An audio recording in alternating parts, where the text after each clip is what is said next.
Good morning, students. Good morning ma'am. Okay, sir. So ಮಕ್ಕಳೇ, ನೀವೆಲ್ಲರೂ ಒಂದು ಆಬ್ಜೆಕ್ಟ್ನ ಒಂದು ಕಡೆಯಿಂದ ಇನ್ನೊಂದು ಕಡೆಗೆ ಮೂವ್ ಮಾಡ್ತೀರಾ ಅಂದರೆ ಏನು ಅಪ್ಲೈ ಮಾಡ್ತೀರಾ? ಈಗ ಇದನ್ನ ನಾನು ಇಲ್ಲಿ ಮೂವ್ ಮಾಡ್ತೀನಿ ಅಂದರೆ ಏನು ಮಾಡ್ತಾ ಇದ್ದೀನಿ? ಪುಷ್. ಅಥವಾ ನನ್ನ ಕಡೆ ತಗೊಳ್ತಾ ಇದ್ದೀನಿ ಅಂದರೆ ಫುಲ್. ಫುಲ್ ಅಲ್ವಾ? ಫೋರ್ಸ್ ಅಂದರೆ ಪುಷ್ ಆ್ಯಂಡ್ ಫುಲ್ ಅನ್ನೋದು ನಿಮಗೆಲ್ಲರಿಗೂ ಗೊತ್ತಾಯಿದೆ ಅಲ್ವಾ? ಓಕೆ. ಸೊ ನೀವೆಲ್ಲರೂ ನ್ಯೂಟನ್ ಮೇಲೆ ಆ್ಯಪಲ್ ಬಿದ್ದಿದ್ದ ಕೇಳಿದ್ದೀರಾ? ಕೇಳಿದ್ದೀರಲ್ವಾ? ಓಕೆ. ಸೊ ಆ್ಯಪಲ್ ಮೇಲೆ ಕೆಳಗಡೆ ಬಿತ್ತಲ್ವಾ? ಹಾಗಾದರೆ ಮೂವ್ ಯಾಕೆ ಬೀಳಲಿಲ್ಲ? ಗ್ರಾವಿಟಿ. ಗ್ರಾವಿಟಿ. ಓಕೆ, ಗ್ರಾವಿಟಿ ಅಂದರೆ ಏನು ಮಕ್ಕಳೇ ಹಾಗಾದರೆ? ಹೇಳಿ, ಟ್ರೈ ಮಾಡಿ.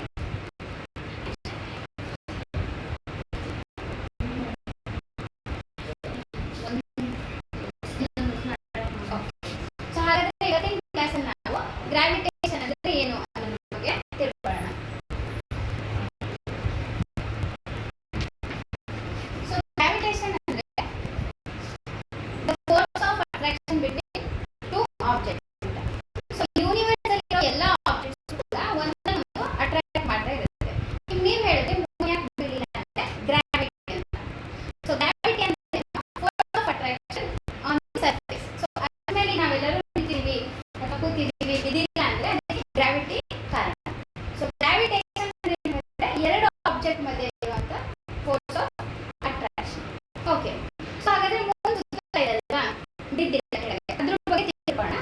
ಸೊ ನ್ಯೂಟನ್ ಅವ್ರ ಆಪಲ್ ಅವ್ರ ತಲೆ ಮೇಲೆ ಬಿದ್ದಾಗ ಅದ್ರ ಮೇಲೆ ಸುಮಾರು ರಿಸರ್ಚ್ ಅನ್ನ ಮಾಡಿದ್ರು. ಮೂನ್ ಯಾಕೆ ಬೀಳಿಲ್ಲ ಹಾಗಾದ್ರೆ ಅಂತ. ಸೊ ಅದ್ರ ಬಗ್ಗೆನೇ ನಾವು ಇವತ್ತಿನ ಕ್ಲಾಸಲ್ಲಿ ತಿಳ್ಕೊಳ್ಳೋಣ. ಸೊ ಈಗ ನೀವು ಮೂನ್ ಸುತ್ತ ಎಲ್ಲರೂ ನೋಡಿದ್ದೀರಲ್ವಾ? ಚಂದ್ರನ ಸುತ್ತ ಯಾವ್ದು ಸುತ್ತುತ್ತೆ ಮೂನು? ಅರ್ತ್. ಭೂಮಿ ಸುತ್ತ ಸುತ್ತುತ್ತೆ. ಎಷ್ಟು ಟೈಮ್ ತಗೊಳುತ್ತೆ? ಮೂನು ಭೂಮಿ ಸುತ್ತ ಸುತ್ತಕ್ಕೆ ಎಷ್ಟು ಟೈಮ್ ತಗೊಳುತ್ತೆ?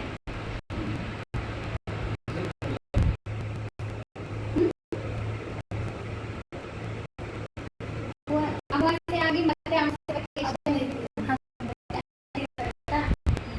ಒಂದು ತಿಂಗಳು ತಗೊಳುತ್ತಾ? ಒಂದು ತಿಂಗಳು ತಗೊಳುತ್ತೆ.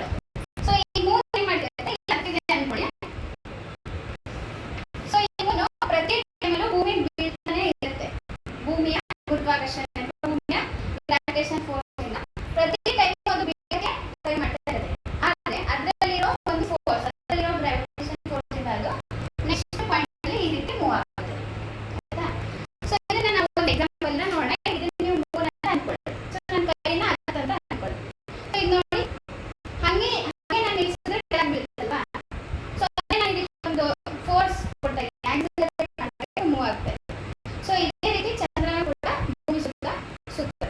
ಸೊ ಸರ್ಕ್ಯುಲರ್ ಮೋಷನ್ ಅಲ್ಲಿ ಇದು ತಿರುಗೋದ್ರಿಂದ ಇದನ್ನ ನಾವು ಸೆಂಟ್ರಿಪಿಟಲ್ ಫೋರ್ಸ್ ಅಂತ ಕರಿತೀವಿ. ಅರ್ಥ ಆಗಿದೆಯಾ? ಅಂದ್ರೆ the force that makes the object move in a circular path. ಒಂದು ಫೋರ್ಸ್ ಒಂದು ಆಬ್ಜೆಕ್ಟ್ ಸರ್ಕ್ಯುಲರ್ ಪಾತ್ ಮೂವ್ ಮಾಡುತ್ತೆ, ಅದನ್ನ ನಾವು ಸೆಂಟ್ರಿಪಿಟಲ್ ಫೋರ್ಸ್ ಅಂತ ಕರಿತೀವಿ. ಇವಾಗ ಅರ್ಥ ಆಗಿದೆಯಾ? ಅರ್ಥ ಆಗಿದೆಯಾ? ಓಕೆ.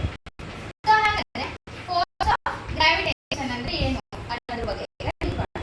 ನಾನು ಹೇಳಿದ್ರೆ ಎಲ್ಲ ಆಬ್ಜೆಕ್ಟ್ಗೂ ಗ್ರಾವಿಟೇಷನಲ್ ಫೋರ್ಸ್ ಇರುತ್ತೆ ಅಂತ.